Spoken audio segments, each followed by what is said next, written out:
Sorry, folks.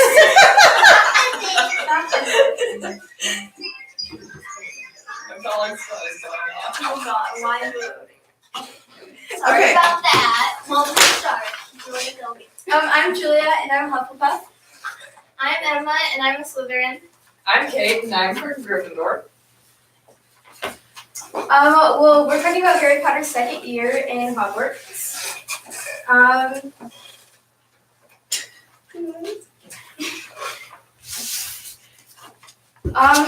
Well, after a long summer, the Dursleys being really mean to Harry, not letting him take his owl out. And then Dobby, on top of that, Dobby was taking up his letters from his friends, so Harry thought all his friends had forgotten about him.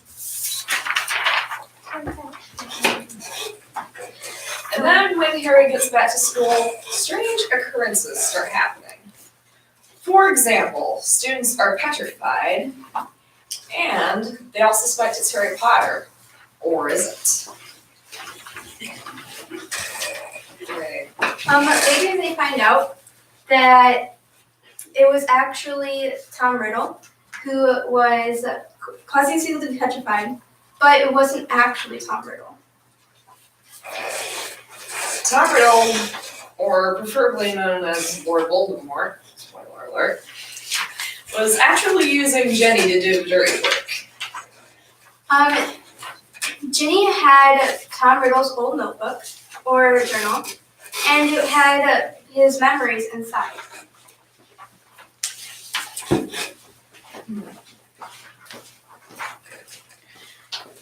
As Ginny began communicating with Tom Riddle, he began to feed off of her memories as she began pouring herself into the diary until she became very weak and he helped her into the Chamber of Secrets. Once in the Chamber of Secrets, she had written on the wall, like her last words basically, and Harry knew he had to do something. So him and Ron went to the girls' bathroom and they found the Chamber of Secrets. Okay, that's great and all. But you guys just glossed over the first 200 pages of the book and jumped straight to the conclusion, which is okay. But like, let's go back to the beginning again. Like, let's talk about the fact that one of the problems that Dobby was creating was the fact that he didn't want Harry Potter to go back to school. Why didn't Dobby want Harry Potter to go back to school? Why did he want him to stay away from Hogwarts? How did he keep him from going to Hogwarts? Who even is Dobby? Exactly. Dobby is a house elf who works for a wealthy wizarding family. And apparently from his description, they are very snobbish and abusive to him. Spoiler alert, it turns out to be the Malfoy family. So Dobby didn't want Harry to go to Hogwarts. There's many reasons, but he feared that Harry would be in danger and possibly die. So what he did was he stopped letters from his friends from getting to Harry. Also, another thing that Dobby did, he caused the dessert that his Aunt Petunia made to fall onto a guest's head, which henceforth he was locked in his room. Yes, bars on the window, everything. And the Weasley siblings decided to take the flying for Anglia to save him.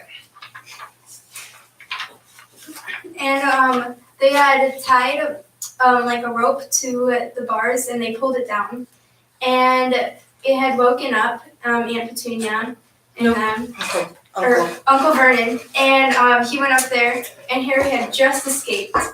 And once they were back at the Weasley's house, their parents were quite upset. I don't think both parents were quite upset. Well, actually, it was more Mrs. Weasley than Mr. Weasley. Yeah. He grabbed Harry's foot. Was it Uncle? So he didn't he almost sounded like he was coming through the window, but the uncle caused full. Then the Weasleys start driving away, and I think Uncle Vernon landed in the bushes. Yeah. That was so funny in the movie.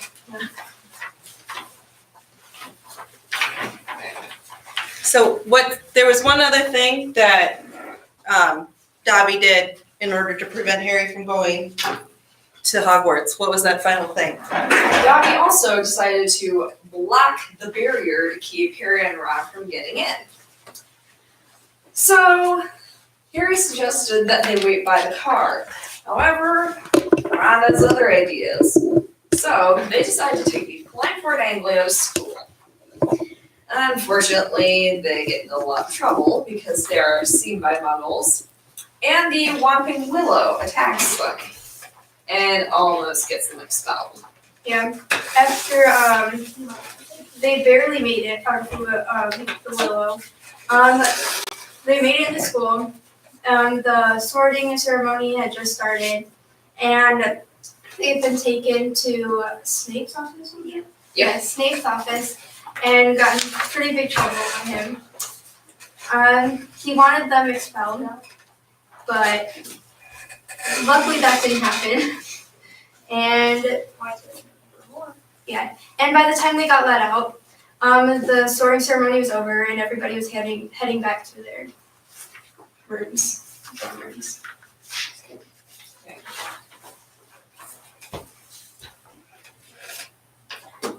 So you guys had mentioned that Harry and Ron took the car to Hogwarts. Did you guys think this was something they should have done? Should they have found another way to get there? Well, they could have waited for the Weasleys to come back. Or, like McGonagall suggested, they could have ridden an owl to the school and they could have figured out a way from there. Fair enough.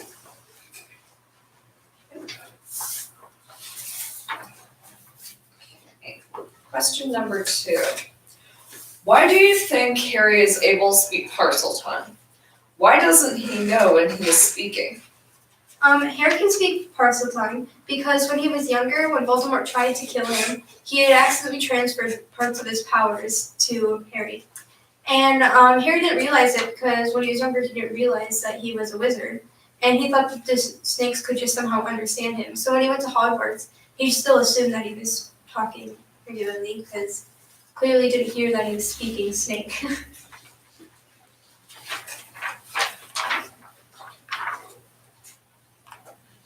How is that significant to the rest of the story? What's the big point of him knowing Parseltongue? Oh, it's that he is connected to the creator of Slytherin, Salazar Slytherin. He had the rare gift of speaking Parseltongue, so many people thought that he was the heir of Slytherin when the Chamber of Secrets was open. How else were they able to figure out where the Chamber of Secrets were because of Harry's ability to speak Parseltongue? The Chamber of Secrets could be opened, could only be opened by someone who could speak Parseltongue, because they had to say something that was translated into Parseltongue, and the only way he could do that is if he could picture the picture of the snake to actually look like real and living. But what else? Because where is the chamber entrance located? And what else is important about bathrooms? What are in bathrooms? 6. And Pipes. pipes. Which lead to the sewer. And why was it significant though with Parseltongue and pipes? Why did Harry, because Harry thought he was going crazy. Why did Harry think he was going crazy? Because the basilisk was using the pipes to travel around school. And he could hear whispers, and that's how he could hear. Yeah, he could hear whispers in the walls, and that's how he could hear what was happening at the school, and that's how we ended up at the crime scenes every single time. He was the first one to find them because he could hear. The snake the thing let him. Yeah, let him do them.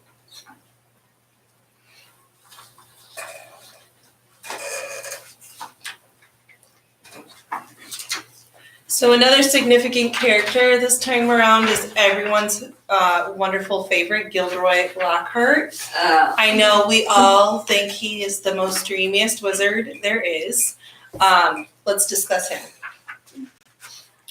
Well, clearly, or spoiler, Gilderoy Lockhart was like a complete fraud.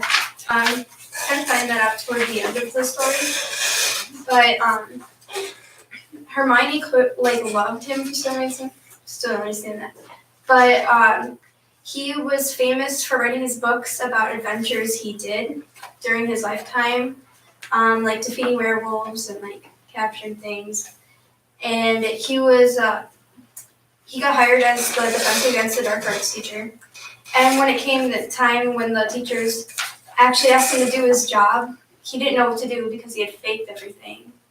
And the thing he was most famous for was his smile. Mhm. In the end. 5 And hideous blonde hair. Oh, 5 brings times. the kid, as Ron would say.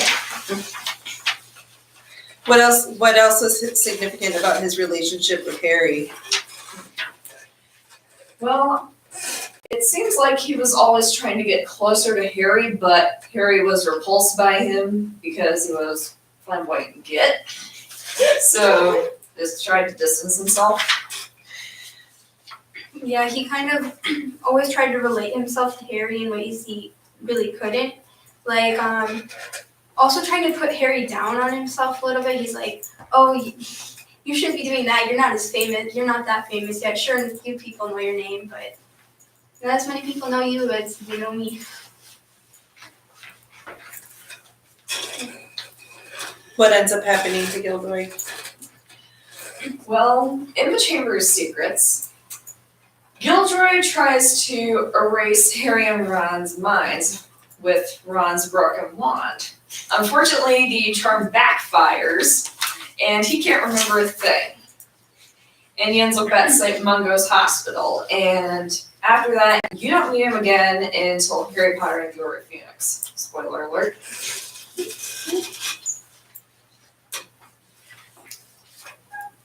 Kind of sidestep. Why do you think it was a good thing that Gilderoy Lockhart kind of lost his memory instead?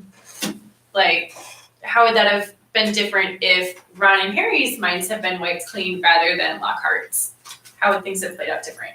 Well, Jenny would have died. Starting on positives. Like it. And The basketball. the problems would have continued, and Lord Voldemort might have returned to power early. And he would have became a full person. And since nobody else knew the Chamber of Secrets was, he could have done who knows what down there. And then once he was super, super powerful, he could have come up and done a bunch of other evil things.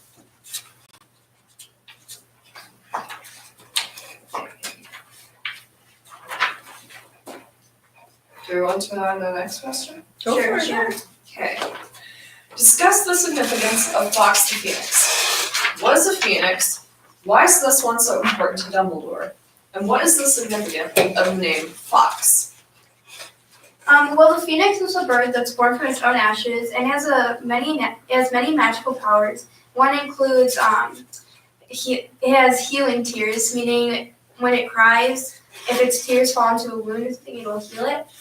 And when Harry Potter was in the Chamber of Secrets and he defeated the basilisk, he was bit by the basilisk tooth, which seeped poison into his blood. And if the phoenix had not cried onto his arm, then he probably would have died because of the poison. And this phoenix was important to Dumbledore because of its loyalty to him. Anyone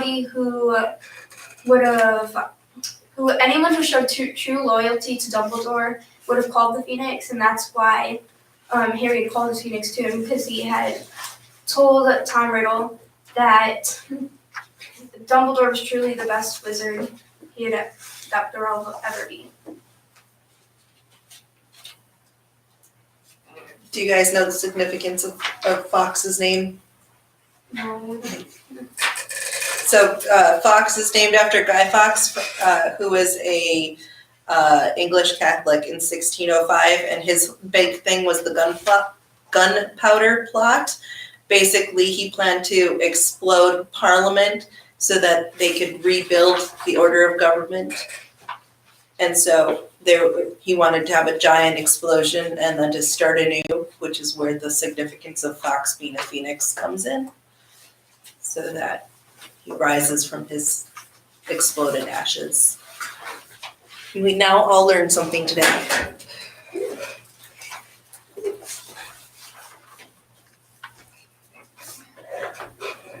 Well, along with their being a phoenix, Harry and Tom, or aka Voldemort, also shared another thing in common. Was that the core of their wand was a phoenix feather, and the phoenix feather was usually, or in Voldemort's case, it was a dark wizard, which Ollivander found really interesting, and he was kind of curious about it. Speaking of wands, so we talked last time about the significance of Harry and Voldemort having the same wand. Part of that was the fact that he had to go through so many wands to find out which one actually suited him. If Ron's wand hadn't been broken in half, do you think Gilderoy would have still been able to use it, considering you have to have an affinity with your wand? Like you have to have that connection with your wand in order to use it. Do you think that was something that would have still worked, or do you think it would have caused it to backfire on him anyways? I think it would have backfired on him anyways, because he wouldn't have known it because he faked all of his things. He probably didn't even pass school, to be honest, but since he faked his whole life of being a wizard and being this awesome person, he probably didn't even know that it would affect what he was doing.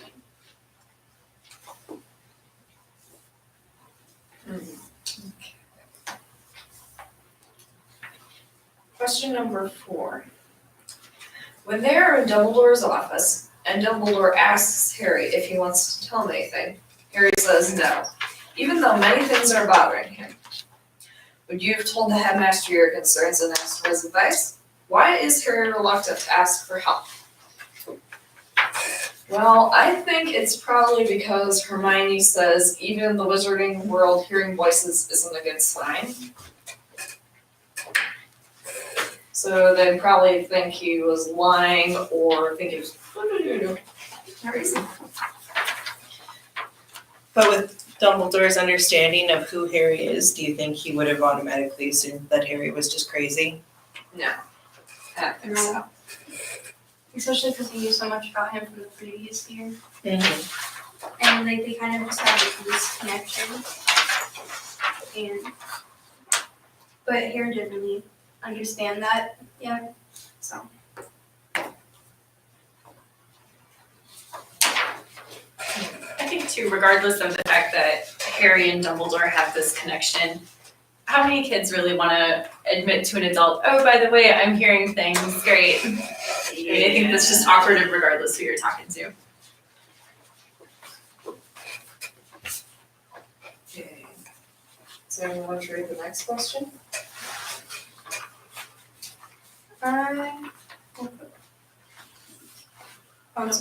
Number 5. Who is Tom Riddle? Why did he keep his diary? And how did he get Ginny Weasley to do what he wanted her to do? Well, Tom Riddle, as texted before, is Voldemort, and his diary is basically of his memories, and it's to keep his memories alive, and he can always write back to you. You write questions on there, and he can write back to you, and he can also take you inside and show you his memories, and that's also how he framed Hagrid, yeah, by showing him a memory, but false memory, and he was able to convince Ginny to do what he wanted because he created this connection with her by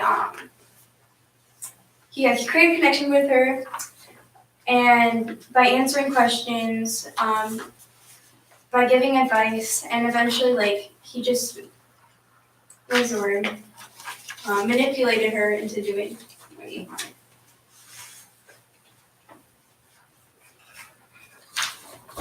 And also he used her as his puppet. Yeah.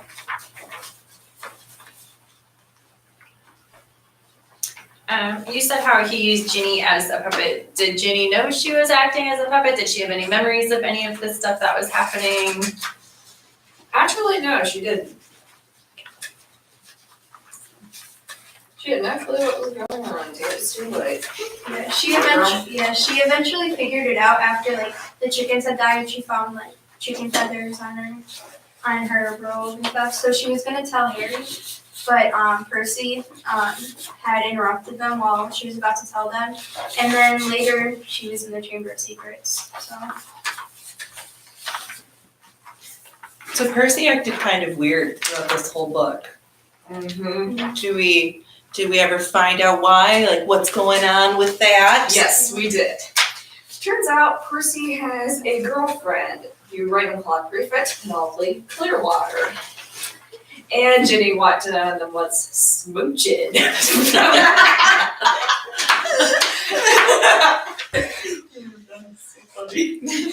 And it implies that Fred George tormented him all summer.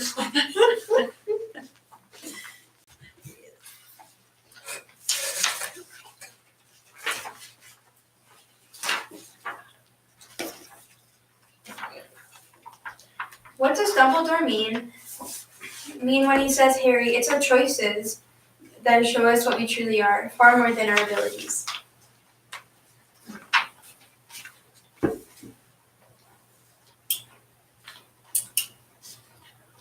I think it means that it depends on what you use.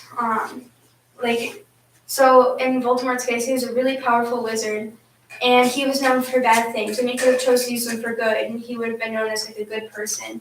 And he was just telling Harry about like how he was like the Sorting Hat told him that he would have done fine in Slytherin, and he thought that that meant he would end up like Voldemort because he was already so similar to Voldemort. And Dumbledore was telling him that he gets to choose whether he wants to use his powers for bad or for good.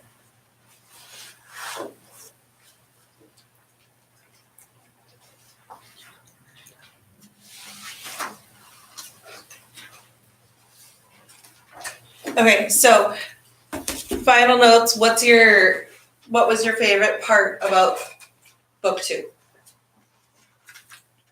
That Harry killed the basilisk. My favorite part was when Gilderoy Lockhart lost his memory. My favorite part would have to be when Harry and his friends were making fun of Gilderoy Lockhart. He's such a brainless git. That is an actual line from the book. Great. Do you want to hold this so we can promote? Okay, we're gonna promote next. So next month, right? So next month? Well, next video discussion. Yeah, next video discussion. It's gonna be January 16th. Yeah, on January 16th, we're going to be talking about The Prisoner of Azkaban. So we'd like to invite you to read that or have a discussion with us next time. Copies are available at your local library. Copies are available at your local library. Don't forget to like and subscribe. And I think it will also be at 4 o'clock. Yeah. Yeah. Okay, just checking. Remember to like and subscribe. Bye. Bye.